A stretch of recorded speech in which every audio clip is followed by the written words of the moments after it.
जी अस्सलाम वालेकुम। आज का हमारा टॉपिक है आर्टिफिशियल सिलेक्शन और आज के लेक्चर में हम आर्टिफिशियल सिलेक्शन के कॉन्सेप्ट को समझने की कोशिश करेंगे। इस हवाले से हम दो बड़ी इंपॉर्टेंट टर्म्स हैं, one of them is breed and the other one is variety. इन दोनों टर्म्स को भी डिस्कस करेंगे कि इनमें बुनियादी फर्क क्या है और ये किन चीजों के लिए यूज की जाती है। देखिए बेटा, आर्टिफिशियल सिलेक्शन को समझने के लिए हमें थोड़ा पीछे हिस्ट्री में जाना पड़ेगा, जैसे कि हमने नेचुरल सिलेक्शन में किया था। और इस हवाले से सबसे पहला काम जो मिलता है वो एक पश्चिम साइंसदान थे जिनका नाम था अबू और रेहान बैरूनी। ये आपके एक्चुअली वही अल बैरूनी हैं जिनको हम यहाँ पे अबू रायान बैरूनी कह रहे हैं। तो अबू रायान बैरूनी साहब ये सबसे पहले साइंसदान थे 11वीं सदी में, 11th सेंचुरी में। He actually gave concept of artificial selection. अब मजीद डिटेल पढ़ने से पहले मैं चाहूंगा कि हम आर्टिफिशियल सिलेक्शन को समझ लें कि ये है क्या। भाई, हम आर्टिफिशियल सिलेक्शन की डेफिनेशन करते हैं, हम कहते हैं कि this is basically the intentional breeding. ऐसी ब्रीडिंग जो हम खुद करवाएं, हमारी इंटेंशन होती है ब्रीडिंग हो जाए, तो वी से जी कि this is basically intentional breeding. ये ऐसी ब्रीडिंग है जो इंटेंशनल है, जो हम खुद करवाते हैं। किसके दरमियान करवाते हैं? Intentional breeding between individual for certain trades.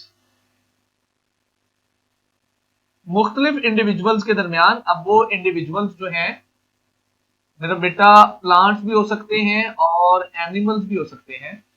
So intentional breeding between individuals having, जिनमें हो सर्टन ट्रेड्स और कॉम्बिनेशन ऑफ। भाई बात को समझिए, ये इंटेंशनल ब्रीडिंग ऐसी ब्रीडिंग है मेरा बेटा जो हम ऐसे ऑर्गेनिज्म के दरमियान करवाते हैं जिनके अंदर कुछ स्पेशल करैक्टर होता है। हमने देखा एक एनिमल है, इसके अंदर ये करैक्टर है, दूसरा एनिमल इसके अंदर ये करैक्टर है, दोनों करैक्टर हमें पसंद है, उनकी ब्रीडिंग करवा देंगे ताकि जो अगली नस्ल बने उसमें जो है ना हमारे फायदे की चीज हो। इसमें बड़ी मशहूर जमाना एग्जांपल देखिए, वही वाली खच्चर वाली, म्यूल वाली, जो हमने कहीं 9th में पढ़ी कि वो जो है वो डोंकी और जो हॉर्स है उसके क्रॉस से बनता है। तो that is actually artificial breeding, artificial selection. ठीक है जी। तो ये बुनियादी तौर पे ऐसी ब्रीडिंग होती है जो हम खुद करवाते हैं उन ऑर्गेनिज्म के दरमियान जिनके अंदर कोई इंटेंशनल करैक्टर हो।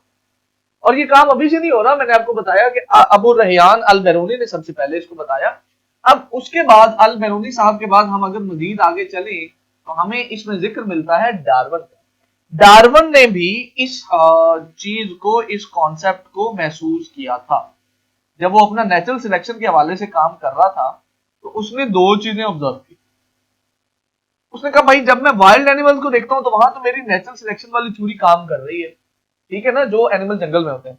But as far as the domesticated animals are concern, वो एनिमल्स जो डोमेस्टिकेटेड हैं, डोमेस्टिकेटेड एनिमल्स का मतलब ऐसे एनिमल्स जो लोगों ने घरों में पाल लिए हुए, उनके हवाले से डार्विन साहब को दो चीजें देखने को। एक तो ये थी मेरा बेटा कि इनकरेजमेंट या इनकरेज्ड ब्रीडिंग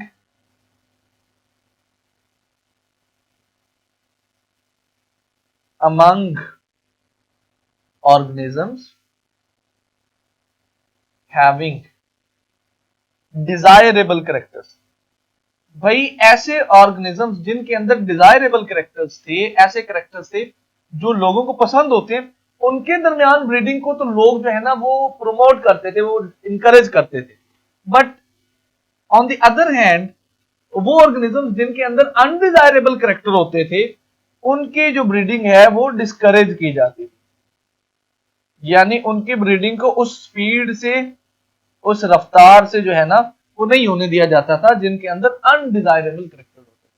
तो ये डार्विन ने महसूस किया कि भाई यहाँ तो फिर नेचुरल सिलेक्शन नहीं हो रही, यहाँ तो आर्टिफिशियल सिलेक्शन हो रही है।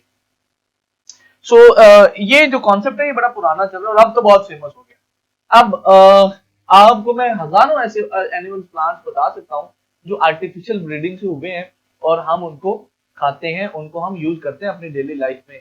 आप हैन की एग्जांपल ले लें, आप मीट में जो है ना वो बफलो काऊ की एग्जांपल ले लें, सैकड़ों की तादाद में एग्जांपल्स हैं। आप वेजिटेबल्स में एग्जांपल ले लें, काउंटलेस एग्जांपल्स ऐसी हैं बेटा जिनमें हमने आर्टिफिशियल ब्रीडिंग की है और मुख्तलिफ ऑर्गेनिजम्स मिले। अच्छा, अब इसी के हवाले से हमारे पास दो टर्म्स हैं जिन टर्म्स को हम कहते हैं जी ब्रीड एंड वैरायटी। अब इनमें फर्क क्या है जी? What does it mean by breeds and what does it means variety?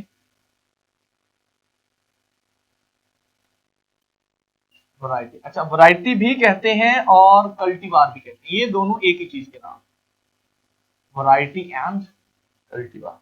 सो जनाब ये जो वैरायटी है, ब्रीड है, ये जो लफ्ज है इसको यूज किया जाता है एनिमल के लिए। हम कहते हैं जी ब्रेड एनिमल्स। ब्रेड एनिमल्स, ऐसे एनिमल्स जिनकी ब्रीडिंग की गई हो उनको मेरा बेटा ब्रीड्स कहते हैं। यानी हम एनिमल के हवाले से लफ्ज यूज करेंगे तो ब्रीड का करें। सिमिलरली जो ब्रेड प्लांट्स हैं, ऐसे प्लांट्स जिनकी ब्रीडिंग की गई है उनको हम वैरायटी या कल्टीवार कहते होते हैं, ये आपको याद रखना हो। अब अगर हम पहले एनिमल्स की बात करें तो एनिमल में एग्जांपल ले लेते हैं बेटा मुर्गियों की, है। अब अभी इस इमेज से अंदाजा लगाइए कि इतनी सारी वैरायटीज जो हैं, इतनी सारी ब्रीड्स एक हैन की बन चुकी हुई हैं।